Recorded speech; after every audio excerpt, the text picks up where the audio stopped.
Freakonomics Radio is sponsored by Hotels.com. Hotels.com gives you access to hundreds of thousands of hotels worldwide. And when you join for free, you can save up to 20% instantly with member prices. Plus, every stay earns rewards. So when you book one trip, you're already lowering the cost of the next one. Hotels.com is simple, rewarding, and designed to help you get more out of every stay. Sign up for free and book today. Hotels.com. It's all in the name. Freakonomics Radio is sponsored by Amica. You know what they say, if you want to go fast, go alone. If you want to go far, go together. So go with Amica and get coverage from a mutual insurer that's built for their customers, one that looks after what's important to you together. Auto, home, life, and more, coverage that fits your unique needs. Amica helps you protect what matters most. Visit amica.com and get a quote today.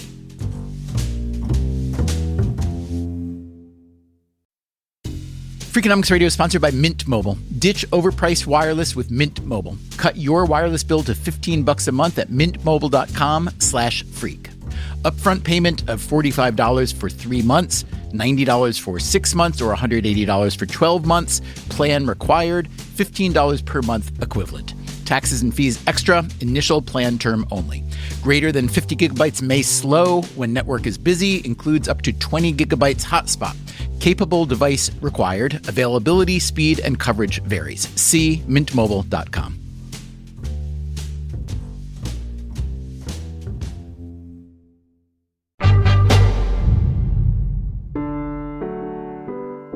Hey there, it's Stephen Dubner. You are probably already thinking about the new year and inevitably a New Year's resolution. How often do resolutions actually work? And when they do, why do they? That's what we are asking in this episode. It is an update of a piece we first aired in 2021. We have updated facts and figures where necessary. Happy listening and Happy New Year.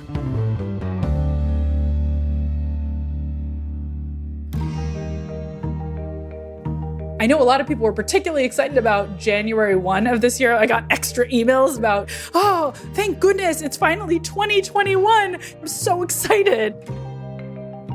That's Katie Milkman. I'm a professor at the Wharton School, and I'm also the author of the book, How to Change. And I'm the co-director of the Behavior Change for Good initiative with Angela Duckworth. As a behavior change specialist, Milkman sees January 1st as something of a high holy day. Every year, roughly half of all Americans make a New Year's resolution to break some habit, fix some flaw, pick up some new activity.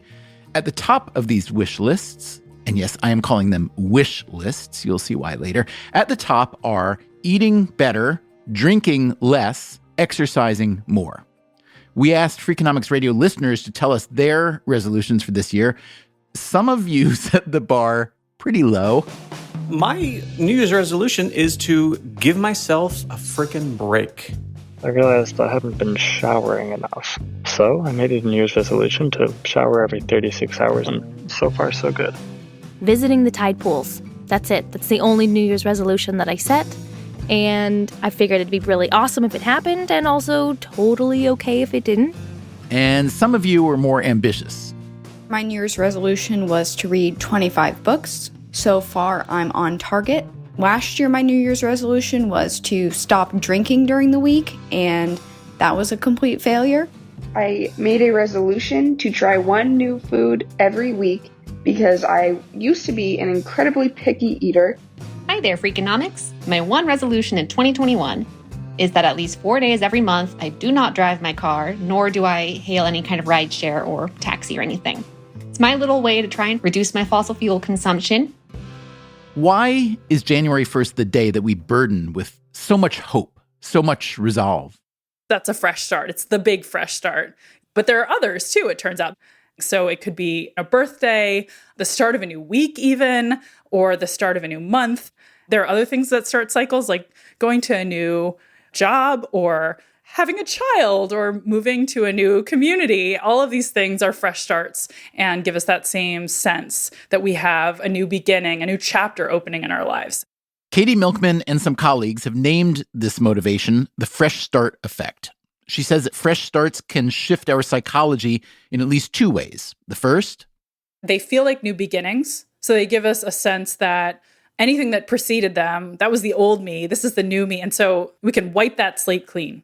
And the second shift, they make us step back and think big picture about our lives and our goals because they're sort of disruptive. It's like this different moment. You're entering a new era. did the phrase the fresh start effect really not exist? It really didn't. All we had to do was add effect to this very catchy, well-known phrase, and it became like we had invented something brilliant and new. Humans have indeed long been captivated by the notion of the fresh start. Think about the book of Genesis and the story of Joseph. Joseph's older brothers are so jealous of him and his fancy coat of many colors that first they toss him in a pit and later sell him into slavery. But ultimately, he gets a fresh start in Egypt, where none less than Pharaoh makes Joseph his advisor, his oracle. During the Enlightenment, the fresh start idea was given a philosophical boost when John Locke argued that each person begins life with a tabula rasa, what we think of today as a blank slate. And in the modern era, just think of all the literature and film where the protagonist sheds their skin, their identity, even their family. America itself was one big fresh start for a bunch of disgruntled Europeans, and it remains so today for people from every continent and every level of gruntlement. But in academia, as Katie Milkman found, the fresh start concept hadn't received all that much attention. It feels really important and real. Like, of course it's real.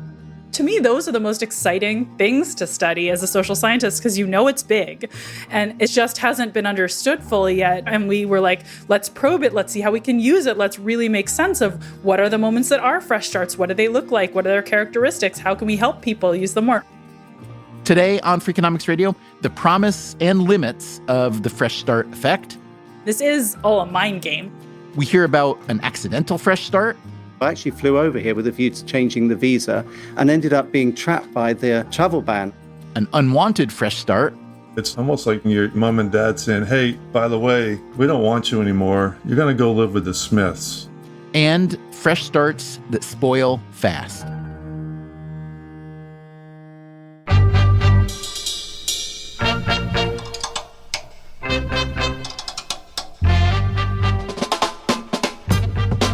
This is Freakonomics Radio, the podcast that explores the hidden side of everything, with your host, Stephen Dubner.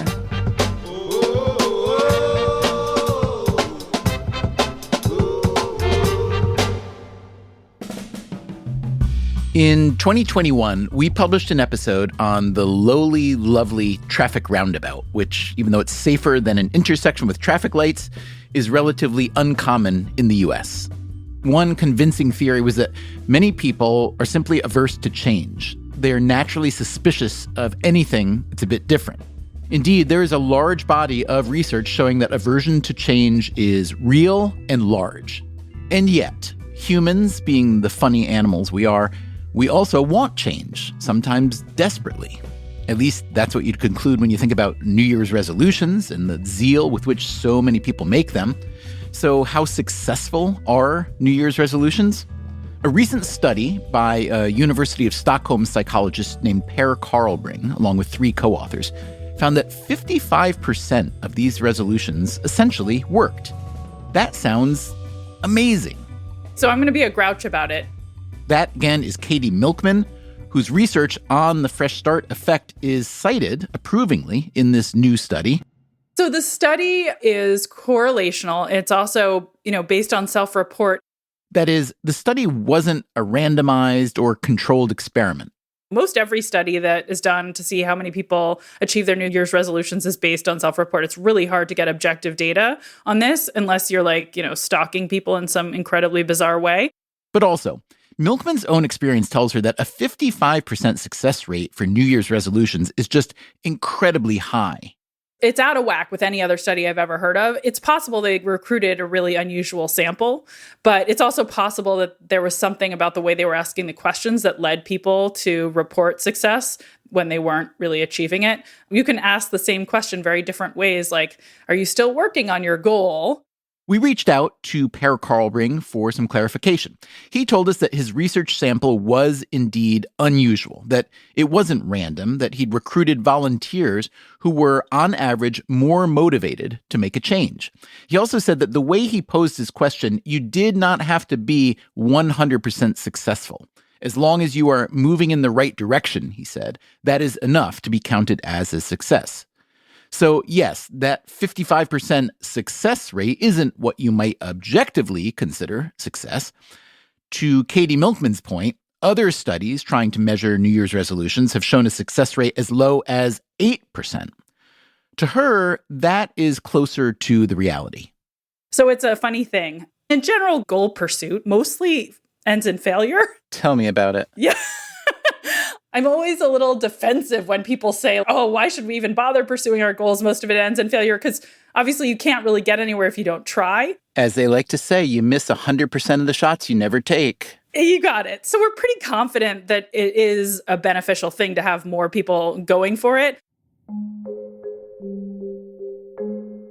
Going for it, meaning pursuing goals that require behavior change and using whatever tools are available, like the Fresh Start, to accomplish those goals. Milkman and her colleagues published their first research on the Fresh Start effect in 2014. The data came from Google search results. So if you just grab a data set, like when people search for the term diet on Google, you see a natural tendency to create goals more at these fresh start moments, meaning the beginning of a new year, birthdays, the start of a new week or a new month. They also ran some experiments. It turns out if you just point out to someone, hey, did you notice March 20th is the first day of spring? That all of a sudden increases their likelihood of wanting to start pursuing a goal on that date. But they also found, as shown by New Year's resolutions, that a fresh start is only a start. It is by no means a guarantee that the new behavior will stick. It's not a one and done solution. You don't just need a little more motivation. There's all these obstacles to change, and we need a set of tools that tackle all of them, not just that momentary motivation if we want to change daily decisions. But what about situations where a behavior doesn't have to be repeated, like enrolling in a retirement savings program? We teamed up with several universities that wanted to encourage their employees who weren't yet saving for retirement to save more. Milkman and her team sent out mailers to more than 8,000 people, randomly dividing them into 2 treatment groups. So imagine there was Stephen Dubner 1 and Stephen Dubner 2 in our study, and you're identical twins with the same name except for 1 and 2. Dr. Seuss named me, plainly. So Stephen Dubner 1 is randomly assigned to the control group. He gets a mailing inviting him to start saving either now or in 3 months.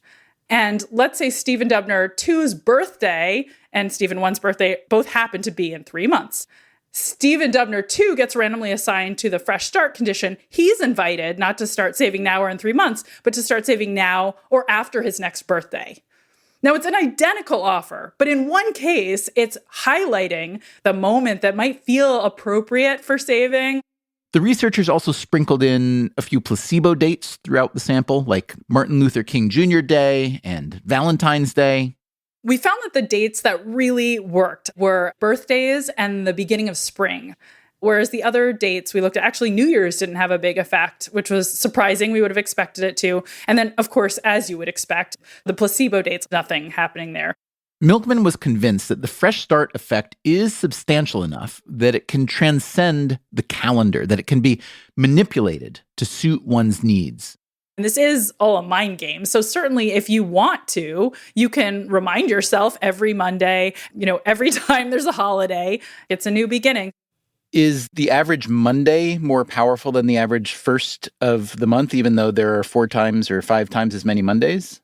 That's my sense. The day of the week effect seems stronger. Like we all notice the weekends. Monday, you haven't been at your desk in a while, hopefully, if you had a good weekend and you managed to set everything aside. That juice runs out a little bit by the 17th Zoom call of the week. But I feel excited at the beginning of a week. One thing I've observed is how often a new location can trigger a fresh start. Like if you rent a little house for a family vacation and there's a chair in the corner and a bunch of books on the shelf, I will spend days reading books I'd never think about reading at home. Why? Your routines have been broken. Also, these aren't the same old books you have at home. The novelty is inspiring. Isn't that why so many of us love to travel?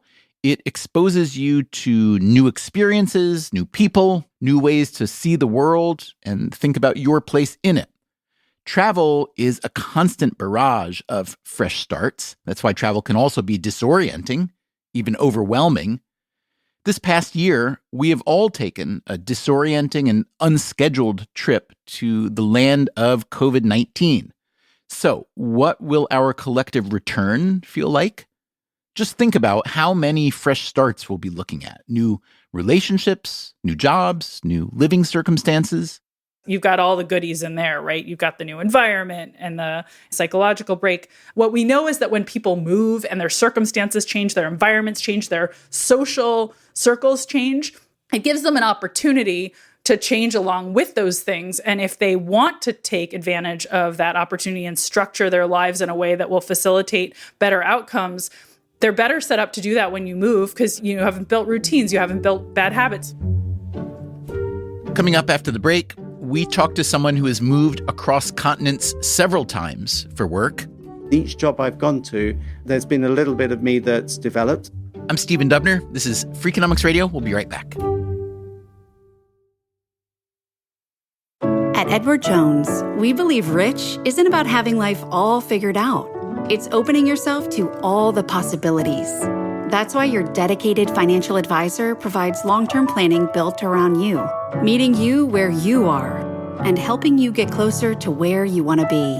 So no matter where you're starting from, you can move forward with confidence. The key to being rich is knowing what counts. Let's find your rich. Edward Jones, member SIPC. Freakonomics Radio is sponsored by LinkedIn Ads. Ever invested in something that didn't live up to the hype? Marketers know that feeling. They optimize for the numbers that look great, like impressions, but then they don't see revenue. LinkedIn has a word for that: bull spend. Instead, you can get the highest ROAS of major ad networks with LinkedIn. Cut the bull spend, advertise on LinkedIn. Spend $250 and get a $250 credit. Go to linkedin.com/Freakonomics. Terms apply.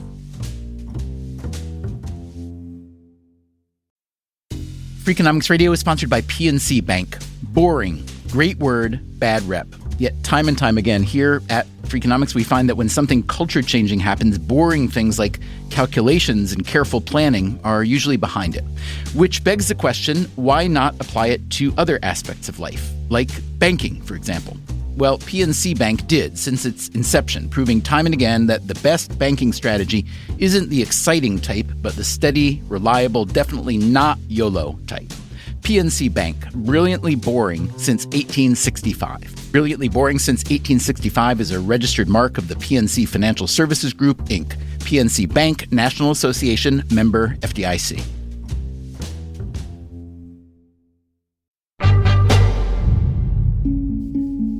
Stephen, Andy Byford here. How are you? Andy, how are you? Good to hear from you, my friend. I'm really well, thank you. Andy Byford is one of the world's best-known public transit officials. A few years ago, he worked on an overhaul of the New York City subway system. Before that, Toronto, and previously, Sydney, Australia. Certainly, I'm used to fresh starts. I find it invigorating. I don't want to flit around, but I've enjoyed the diversity of the various cities I've lived in. Byford grew up in Plymouth, England, the son of a transit worker, and he began his career as a station foreman in London. Each job I've gone to, there's been a little bit of me that's developed. Someone described me the other day as a veteran, and you never think of yourself as a veteran. You think, hang on a minute, this has been 32 years now, 3 continents. Maybe I'm a veteran. With his accumulated expertise, Byford became the person that people call when their entire system needs a fresh start. Obviously, you have to learn a whole new system. You have to learn the new personalities, the politics, the detail, if you will, of that system. But I don't really see that as a downside. It keeps you focused. It energizes you. He uses that fresh start to persuade the powers that be that the reason their transport system needs an overhaul is because they've been underfunding maintenance and innovation, and that they need to find a big pot of money right away. You have to develop, create, write, and present a compelling case as to what could be different and what could be better were you to have adequate funding. So let's take some examples. New York City Transit is a classic example. I could have gone there and held the fort. I could have turned up and, made marginal improvements, a few tweaks here and there. But I felt that New Yorkers deserve better than that. The year before Byford arrived in New York City, 2017, was a banner year for subway awfulness. The governor of New York State, Andrew Cuomo, was Byford's ultimate boss. He had declared a state of emergency at the MTA, the Metropolitan Transportation Authority. Andy Byford put together a rehab plan called Fast Forward with a price tag of $40 billion. He was able to sell the plan and secure the funding. The subway rehab quickly got underway. When Byford got to New York, the subway's on-time performance was 58%. Under him, it rose to 80%. He became a folk hero. His nickname? Train Daddy. Train Daddy stickers began showing up around the city. The whole Train Daddy thing was amusing. It appeared from nowhere. And, suddenly there was that associated fuss that went with the moniker. If there's one thing politicians dislike, and this seems especially true for New York politicians, including Governor Cuomo, it is when their subordinates become too popular. Andy Byford began to find himself excluded from certain meetings.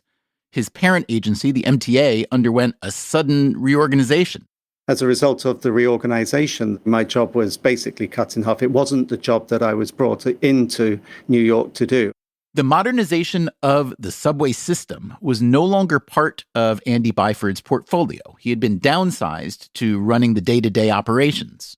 Even what was left, the residual element, namely of running the day-to-day, I found that I was being excluded from key decisions. I was finding that other people were taking what I felt were operational decisions, and that was an untenable position. Byford had loved this New York job. He and his wife loved living in New York, but Train Daddy had had enough. I chose to resign. It was my choice, though. I could have stayed. Byford's resignation landed in January 2020, just as a certain pernicious virus was starting to circulate the globe. Once the true horror of COVID emerged, I did feel somewhat guilty because had I known what was only a couple of months away, I may still have resigned, but I would think I would have put it in abeyance because I felt desperately sad for the wonderful 50,000 employees of New York City Transit who've borne a terrible price for COVID. As a leader, I would like to have been there to at least lead them through it, even if the end result would have been that ultimately I'd have still gone. But Byford had quit, and he didn't know what he was going to do next. He and his wife did plan to stay in New York, but first he had to fly home to England. I actually came over from New York to change my visa and ended up being trapped by the travel ban. So the COVID shutdown had Byford stuck in England and his wife in New York. Sitting in my home in Plymouth, it struck me that this was a golden opportunity to do my bit for Britain, to do my bit for London, to throw my hat in the ring. That's right. At the very moment that the former New York City transit chief happened to be detained in his native country, a vacancy had arisen for the commissioner's post at the massive agency known as Transport for London.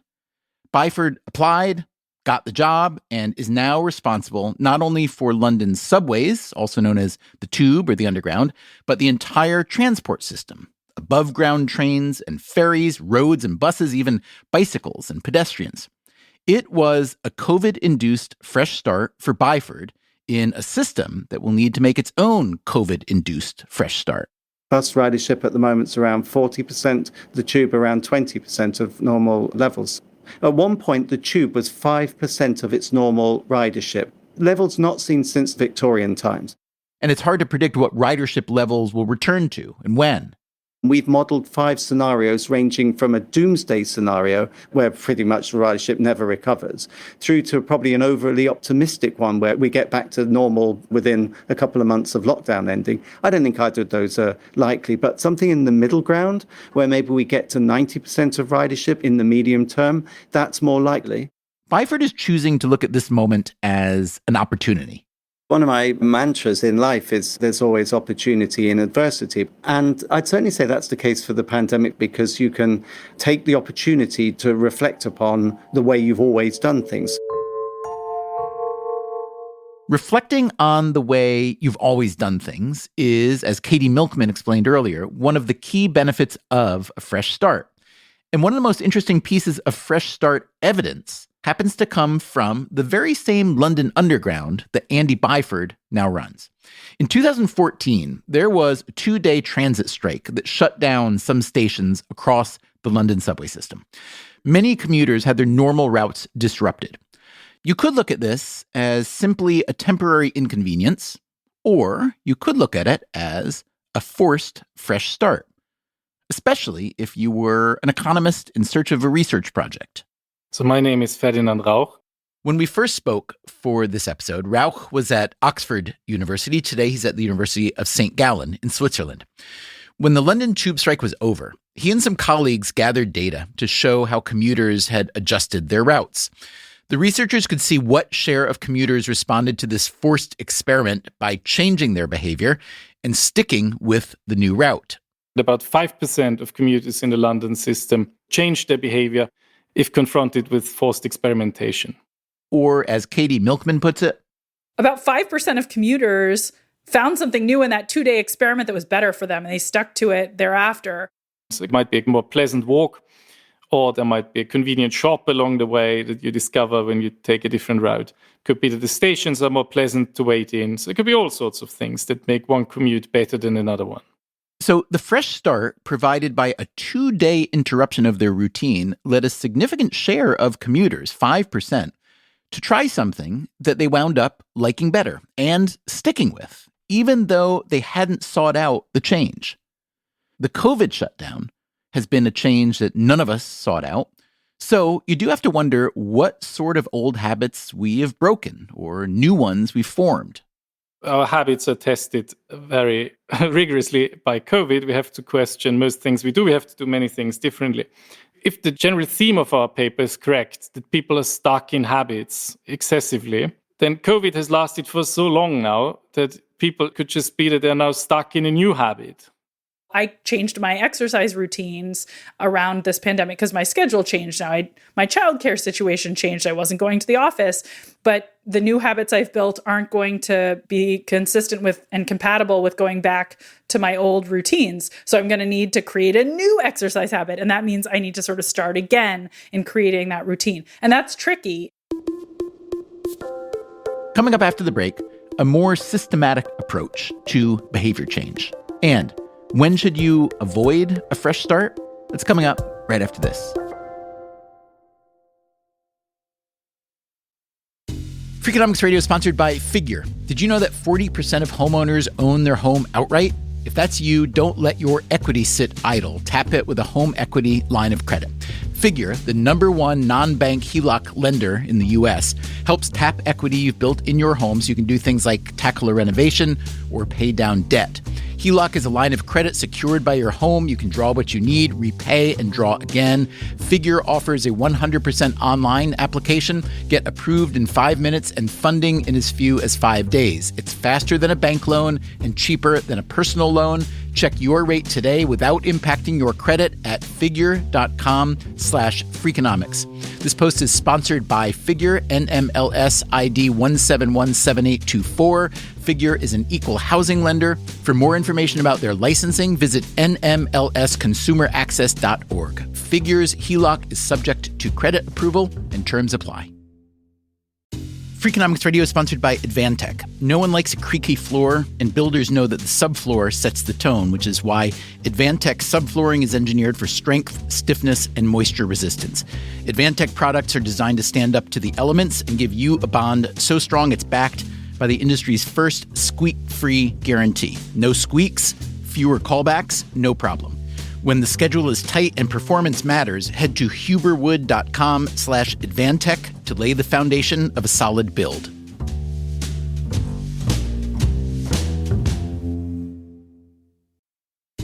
Freakonomics Radio is sponsored by Dell Technologies. When you're at work, you never know when you'll be interrupted. But with the Dell Pro powered by Intel Core Ultra with vPro, no matter what distracts you, your laptop won't. It's battery optimized for the way you work with built-in intelligence that quiets distractions when you need to focus. Your laptop will help keep you locked in even when it's bring your dog to work day.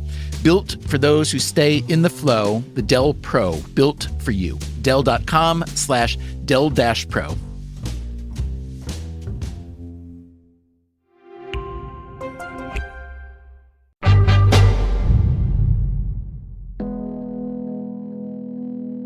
Katie Milkman has a joint PhD in computer science and business, but what she really studies is behavior change, how to make bad habits less attractive and good habits a bit stickier.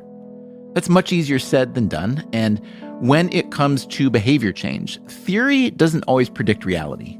We had this theory that the best way to help people build lasting habits would be if we got them into a really stable routine.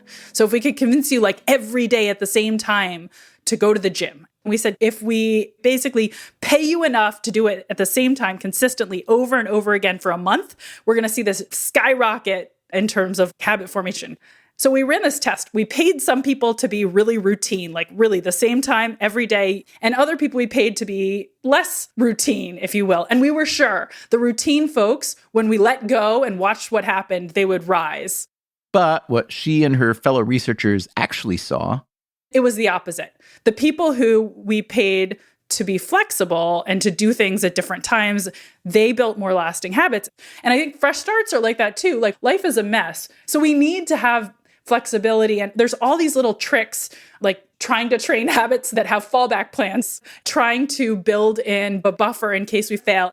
So when you talk about helping people follow through and achieve more, it sounds like you're talking about a portion of the population, but certainly not the whole population because, you know, life is not a mess for everyone. And there are some people for whom routine is not only desirable, but they're really good at it. And they have discipline that doesn't require them to have these fresh starts. If I'm, let's say, a military officer listening to you, I say, well, okay, you sound like you're trying to fix a problem that I've fixed in a different way by actually having routine and discipline where I am able to accomplish the goals I need to without relying on some mental trickery. So is what you're describing really universal and really generalizable, or is it more for the kind of people who tend toward a certain kind of messiness in your phraseology?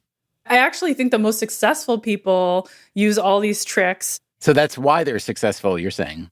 Yeah, I've yet to meet the perfect person like this military officer of whom you speak. I feel like I interact with a lot of really, really successful, incredible people between my students at the Wharton School and my colleagues and the people I've had the opportunity to work with at companies on research projects. And they're all a mess, you're saying? Well, they're achieving a lot, but we all have struggles. There's nobody who isn't suffering from self-control issues or forgetfulness. And at some level, the more you achieve, the more you need to get everything right because the margin for error is smaller. But yeah, I don't think there's a lot of people who have everything figured out. Everybody's striving to be better on some dimension. There's also the fact that once you have established a good habit or routine, nowhere is it written that you are entitled to its everlasting continuation. We'd done this big intervention to try to get people to exercise more regularly, and we had this very positive effect, and it got wiped away at Thanksgiving break. So students had this disruption to their schedules, and they went home, the gym was closed, they came back, and all the benefits were washed away. Milkman and her colleagues already knew that a fresh start can have a positive effect, but this Thanksgiving lapse got them to see a flip side. We were really interested in the idea that disruptions could sometimes be negative. We were also really interested in the idea of resets. I study a type of fresh start that I call reset. That is Heng-Chen Dai, a former student of Katie Milkman's. Dai now teaches at UCLA's Anderson School of Management, where she studies motivation. She first started exploring the reset idea in a series of lab experiments. Participants would play a game in which they would be interrupted at the midpoint. At this interruption, some participants had their score reset to 0. Others would keep their score running.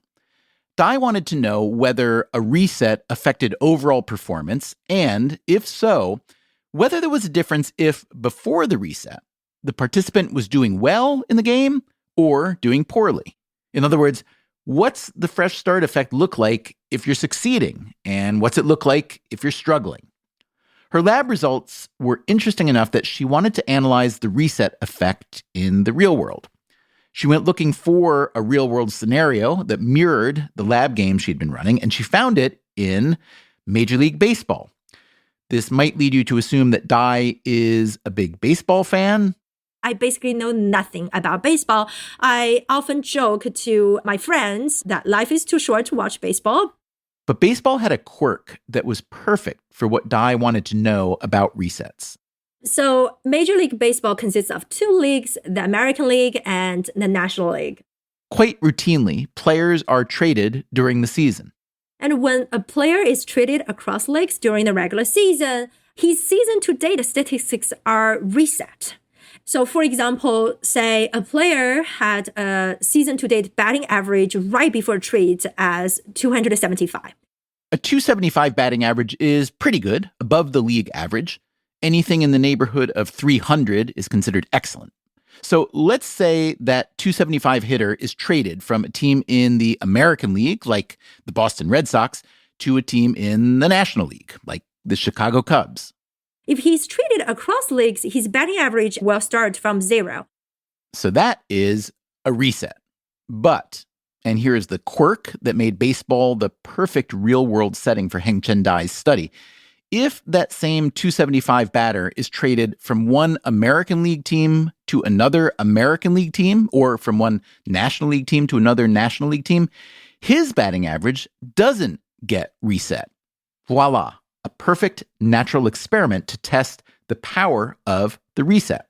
With a lot of data, Dai looked at about 700 trades from 1975 to 2014, covering 250,000 individual at-bats. Now, there were a lot of factors Dai had to consider. For instance, if a player happened to be doing very well when they were traded and did worse after, or vice versa. I think some people, when listening to this episode, will naturally think, wait, wouldn't just be regression to the mean, right? And that's why it's critical for me to have a control condition, to look at people who are also traded, but within the same league. Regression to the mean wasn't the only thing Dai had to control for. For instance, maybe it's just easier to get a high batting average once you're traded because now you often play in ballparks that are favorable to batters. Right. Some ballparks are considered hitters' parks, while others favor pitchers. And you play half your games in your home park, so you have to control for that. And also, people may be wondering, okay, batters traded across leagues may face pitchers whom they have not encountered, right? And in contrast, the batters traded within the same league may continue to bat against the same set of pitchers. So what I did is I try to capture batter-pitcher familiarity by controlling for the number of times a batter encountered a given pitcher up to a given at-bat during his career. As you can tell, Heng-Chen Dai learned quite a bit about baseball for someone who finds that life is too short to watch it. What else did she have to control for? So one potential concern is people were traded to teams with different qualities, potentials, and performance, right? So to address this possibility, each time where a player come at a bat, I control for the performance of the team at that time the player was at. And specifically, I control for the percentage of games the player's team had won up to that date, as well as the team's batting average up to that date. She also controlled for the difference in moving from the American League to the National League versus from the National League to the American League. And finally, Dai controlled for the date of the trade, the point in the season at which it took place. If I'm traded at a later point, I may have a different reaction to reset, and I want to make sure this is not driving my effect. So with all those bases covered, Dai ran her analysis across all those trades, all those years, all those at-bats. And what'd she find? So I find that when a player's performance is weak, more precisely, is their batting average prior to the trade is low, a reset is helpful. Their performance after the trade is significantly better if they are traded across leagues than if they are traded within the same league. In other words, for players who had not been playing well, a trade with a batting average reset provided a fresh start that lifted their fortunes. And what about players who had been playing well before they were traded? So their performance actually reduced after they were traded, both when they are traded across leagues or when they are traded within league. So for players who were doing well when they were traded, the reset proved to be a negative, more of an interruption than a fresh start. One example Dai points to in her data is Manny Ramirez, one of the best hitters in the modern era. He played for 5 teams over nearly 2 decades. Dai points to the 2010 trade that brought him from the Los Angeles Dodgers of the National League to the Chicago White Sox of the American League, and a newspaper article published at the time. And I quote the article. It says, Ramirez's batting average has slipped all the way after a decent start. He has more strikeouts than hits. I think in the case of Manny, age is a factor. That's Bob Tewksbury. He also, I believe, got suspended because of performance-enhancing drugs, and I think he spent his time away or whatever the penalty was and then came back. Tewksbury is a former big league pitcher himself. I personally don't think that that's a great person to focus on in this because of his variables. Now, just because one player has a few extra variables to consider doesn't mean that Heng Chen Dai's findings don't hold up. But the case of Manny Ramirez does show how tricky it can be to measure behavior change at the individual level. In baseball, as in life, one change may be accompanied by many more. But Bob Tewksbury does believe that Heng Chen Dai's research in general has the ring of truth. After his pitching career, Tewksbury became a mental skills coach, and he has worked for a variety of teams. If you're below that league average and you get traded, I think psychologically you're having a bad year and you're thinking like, oh my God, I'm going to end up hitting 230 this year. But then you get traded and you go, hey, I can start over again. And it's fresh. And now you get out of the gate and you're 3 for your first 10 and you're hitting 300 and psychologically you feel better. And conversely, when you get traded across leagues and, you know, you're batting 300 in one league, the psychological effect is, now I got to keep this going. I've lost my whole routine. I think the reset effect is real in that case on both ends. As a pitcher, Bob Tewksbury won more than 100 games, playing for 6 teams over more than a decade. He had the experience of being traded from his first team, the New York Yankees. I was with my now wife. It was the All-Star break of '87. She had come to visit me and we went to the Catskills, and the bellman at the hotel told me that I'd been traded. You know, there was no cell phones. It was on the radio. He told me, and I'm like, holy cow. And it is a blow, almost like, you know, your mom and dad saying, hey, by the way, we don't want you anymore. You're going to go live with the Smiths. The trade sent Tewksbury to the Chicago Cubs. And they didn't know me from Adam. I actually was hurt shortly after I got there, so I didn't perform well. And then the perception of, you know, we traded for this guy, the innuendos, the body language, the nonverbals, you know, you don't feel comfortable. You're learning a new city and a new everything. So that move from New York to Chicago was not good, but the move from Chicago to St. Louis was wonderful. That move was a year later. Tewksbury, by now a free agent, chose to sign with the St. Louis Cardinals. You know, I felt comfortable. The organization was very family friendly. I met some friends that, you know, we played together for a long time, and that became very fun. My son was born in St. Louis. I had my best seasons there, and I think a lot of it was because of the comfort level of playing in St. Louis and the people and, you know, in the city and in the organization. It'd be hard for any fresh start data set to reflect the variables that Bob Tewksbury is talking about here. Not just a new team, but a new community, a new environment, a growing family. So it's probably not the reset alone that messes with your psyche. Any number of things could make a fresh start a good one or a bad one. There is another sport, which Tewksbury is also fond of, that may be a bit simpler to consider: golf. The golfers all live at home. They're not on a particular team. They travel to the tournaments. The golf courses don't change. The hole's still the same size when you get to the green. And there's one particularly intriguing fresh start possibility in professional golf. Most of the best players on the PGA Tour are in their 20s and 30s. It is mostly a young man's game. But at age 50, there is a reset possibility. That's when you can qualify for the PGA's Senior Tour. And if you look at what happens to golfers as they turn 50 and join that tour, some of them win tournaments right away. Now, granted, at 50, they're younger than most of the other competitors, but still, if I were an academic researcher looking for another scenario to test the fresh start effect, I would be thinking about golfers and the age 50 reset. I think that would be a good study on age and performance. At the very least, Katie Milkman thinks there is one idea from golf that should carry over into real life. It's the mulligan, a free do-over shot. I think we should all take a mulligan for 2020 and probably the first half of 2021. Yes, it's a mess. When you're stressed out and dealing with horrible things happening in the world, it's really hard to stay on track with your goals.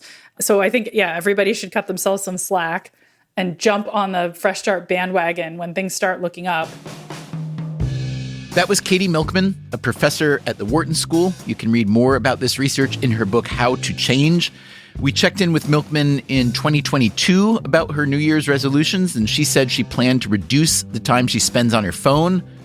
We checked in with her again this year. She told us she's still trying. How about you? What's your fresh start? Feel free to take inspiration from Katie Milkman or from these Freakonomics Radio listeners and their New Year's resolutions. My resolution is to stay off of Facebook. My New Year's resolution is to not do any personal online shopping. My New Year's resolution is to be more stoic. This year, my resolution is to avoid saying no when friends or family invite me to spend time with them. My New Year's resolution is to get my kids to spend 1,000 hours outside and to be with them doing that. I'm 76 years old, and I've never made a New Year's resolution until now. I pledge to compose and perform a short melody, less than a minute, for every day of 2021, and post it on Instagram. But honestly, it might have been easier to give up on the booze.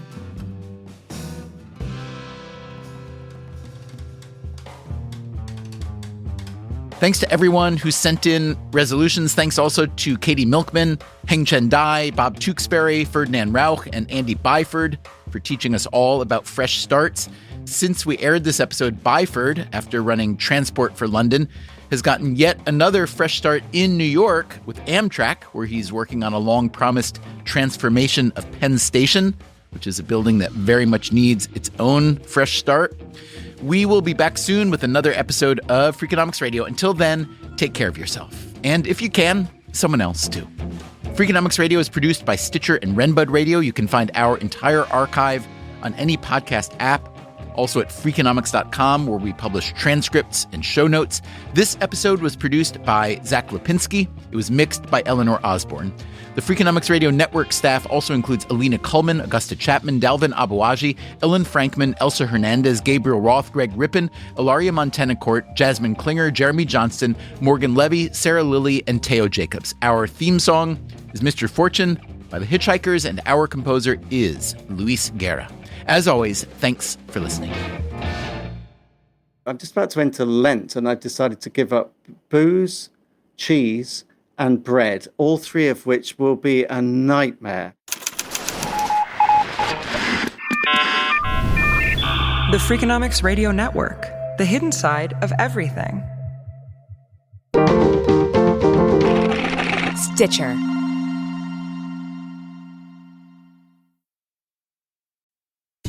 Freakonomics Radio is sponsored by Ozempic. Innovation happens through rethinking what's possible, and when it comes to GLP-1s, Ozempic pill does just that. Learn more about Ozempic semaglutide tablets, 4 and 9 milligrams, by calling 1-833-OZEMPIC or visit Ozempic.com to view the medication guide and ask your doctor what's possible with FDA-approved Ozempic pill.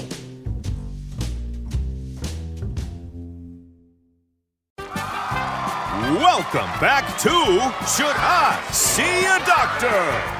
Contestant, you're camping when a rash appears on your leg. Do you A, ignore it, B, frantically search the internet, or C, use telehealth through Walmart? Telehealth through Walmart? Who knew? Oh, I'm going to say C, Walmart.